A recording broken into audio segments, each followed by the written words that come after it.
गहरे जंगल के बीचों बीच एक झील थी जिसे रहस्यमयी झील कहा जाता था। वहां हर तरह के पक्षी और जीव जंतु रहते थे, लेकिन एक बदसूरत बत्तख सबके बीच अलग दिखती थी। इस झील में हर तरह की सुंदर बत्तखें और हंस थे, लेकिन एक बत्तख बाकी सभी से अलग थी। उसका रंग बदसूरत था, उसके पंख बिखरे हुए थे और उसकी चाल भी अजीब लगती थी। जब भी बदसूरत बत्तख पानी में तैरने की कोशिश करती, बाकी बत्तखें उसका मजाक उड़ाती।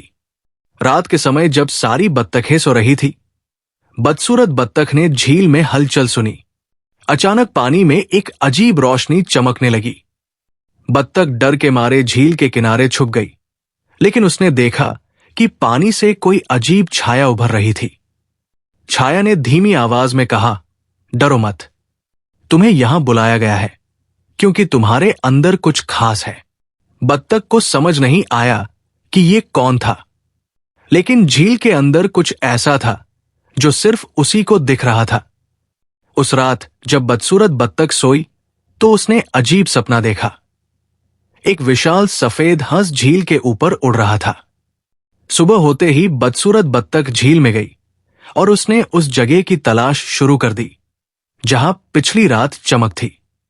जैसे ही बत्तख पानी में उतरी, उसकी छवि बदलने लगी। उसका बदसूरत रूप गायब हो रहा था। बत्तख समझ गई कि वो असल में एक सुंदर हंस थी जिसे इस झील ने अब तक छुपा रखा था। झील की आवाज फिर गूंजी, अब तुम तैयार हो, जाओ और अपने असली रूप को अपनाओ। अब वो बदसूरत बत्तख नहीं रही, बल्कि जंगल की सबसे खूबसूरत हंस बन चुकी थी। ये कहानी हमें ये सिखाती है कि हर कोई अपने समय पर खिलता है। कभी कभी जो हमें बदसूरत लगता है वो असल में सबसे सुंदर होता है। क्या ये कहानी आपको पसंद आई? आपको क्या लगता है, क्या असली सुंदरता अंदर से आती है? अपने विचार हमें कमेंट में बताइए। अगर दोस्तों आप इस चैनल पर नए हैं तो चैनल को सब्सक्राइब और वीडियो को लाइक ज़रूर कर दें। मिलते हैं नेक्स्ट वीडियो में। Thanks for watching.